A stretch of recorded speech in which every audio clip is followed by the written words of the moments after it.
Hello नमस्ते। आज म तपाईहरुलाई तामाको धलटको मूर्तिहरू कसरी बनाइन्छ त्यो देखाउन गइरहेको छु। अहिले चाहिँ काम स्टार्ट गर्नको लागि प्रिपरेसनहरू चलिरहेछ।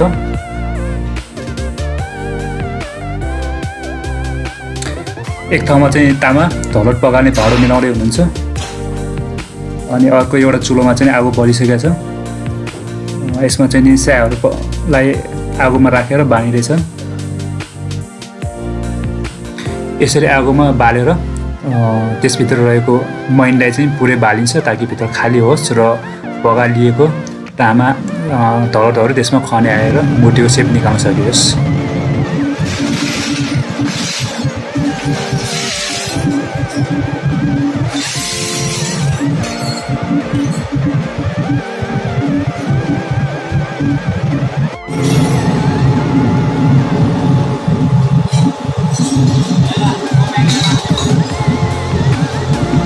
अहिले चाहिँ यो हाम्रो धलटहरू पगाल्ने सुरु भएको छ। हाम्रो यो धलट पगाल्ने पट्टीमा धलटहरू राखिरहेछ। पट्टीभित्र धलट पगाल्ने भाँडो छ र त्यो भाँडोमा चाहिँ धलटहरू राखिरहेछ पगाल्नको लागि।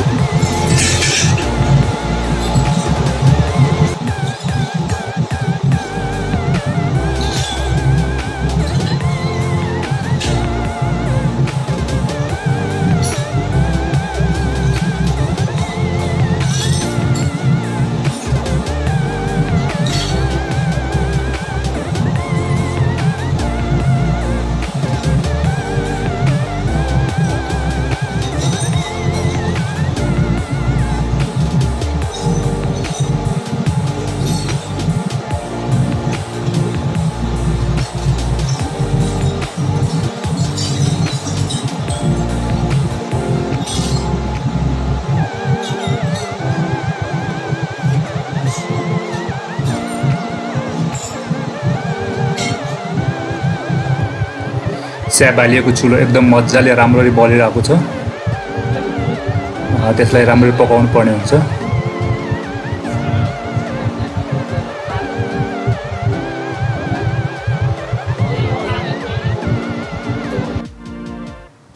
यो चाहिँ सबै पकाउनको लागि राखिएको धलटहरू हुन्। यसमा चाहिँ विभिन्न किसिमको सामानहरू छन्, जस्तै कि घरमा काम नलाग्ने सामानहरू, हाम्रो बाथरुममा युज हुने यस्तो एङ्गलहरू जुन यो बिग्रिसकेको छ, काम लाग्ने होइन, त्यही भएर यसलाई पगाल्नको लागि ल्याइएको छ। अर्को धाराहरू यो पनि बिग्रिसकेको हो, यसलाई पनि पगालिन्छ ताकि यसलाई पगालेर मूर्ति बनाउन सकियोस्।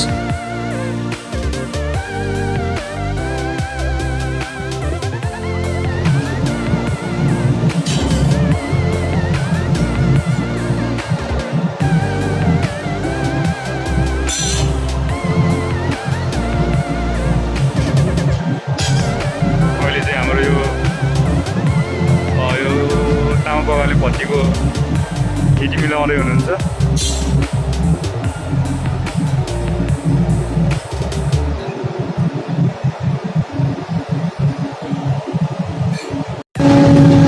हाम्रो यो चाहिँ नि तामा पगाल्ने भट्टी हो। यो तामा पगाल्ने भट्टी बाल्नको लागि हाम्रो यहाँ यो एयर ब्लोवर छ। एयर ब्लोवरबाट हावा जान्छ।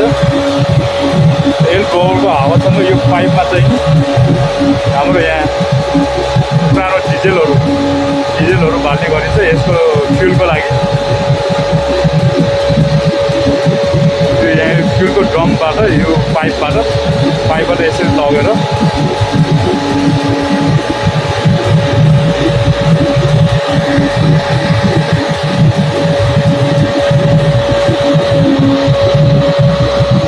हाम्रो एयर ब्लोवरको पाइपसँग जोडिन्छ।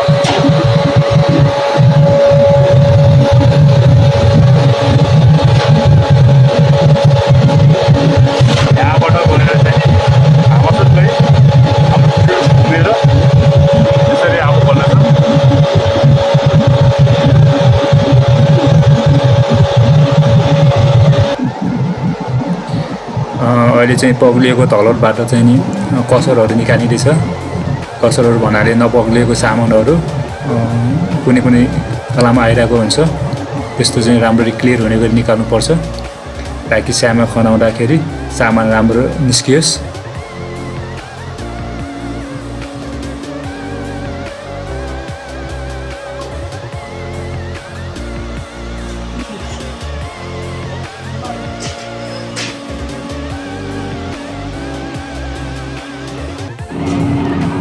अहिले चाहिँ नि स्या चाहिँ मजाले पाकिसकेको छ र त्यसलाई निकालिँदैछ, निकालेर मिलाएर राखिँदैछ ताकि त्यसमा चाहिँ नि पग्लिएको तलत खन्याउन सकियोस्।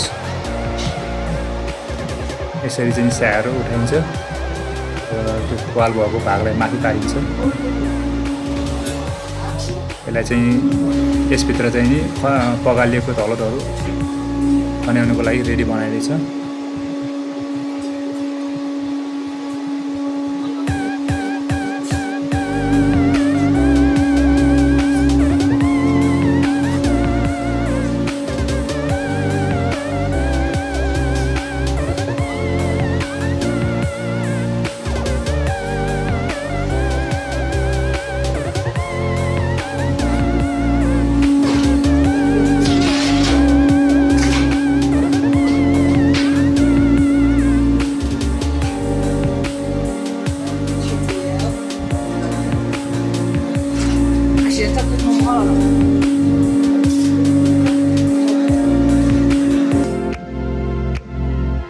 अहिले तल चाहिँ राम्ररी पग्लिसकेको छ र त्यसलाई निकालेर स्यामा खन्याउनुको लागि रेडी छ र काम स्टार्ट भइसकेको पनि छ।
चाहिँ यो हाम्रो पग्लेको तामा यो माटोको सामान माटोको स्याहरूमा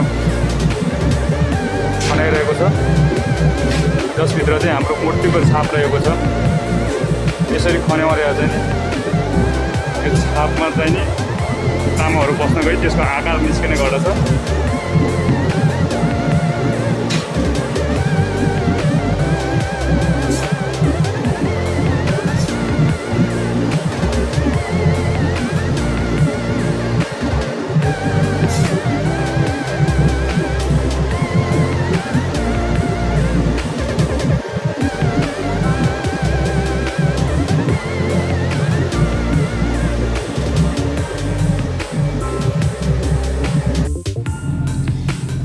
यो चाहिँ नि हाम्रो माटोको सामान हो, माटोको टाइस, जसभित्र चाहिँ मूर्तिको छाप रहेको छ।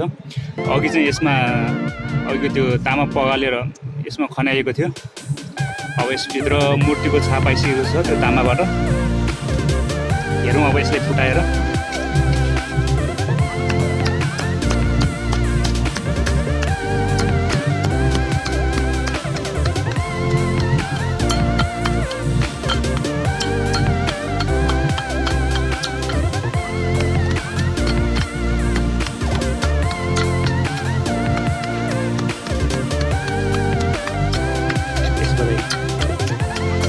माटोको छाप रहेकोबाट अहिले खनाएको तलटबाट यो गणेशको मूर्ति बनेको छ।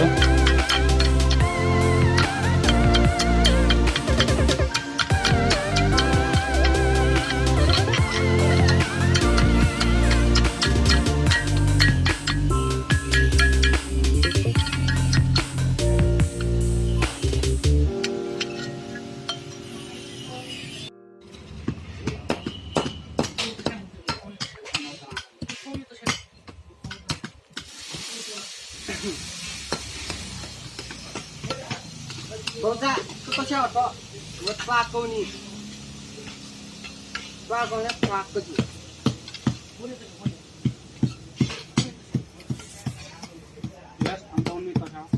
तपाईहरुलाई यो भिडियो ठीक लागेमा कृपया लाइक शेयर एन्ड सब्स्क्राइब गरिदिनु होला।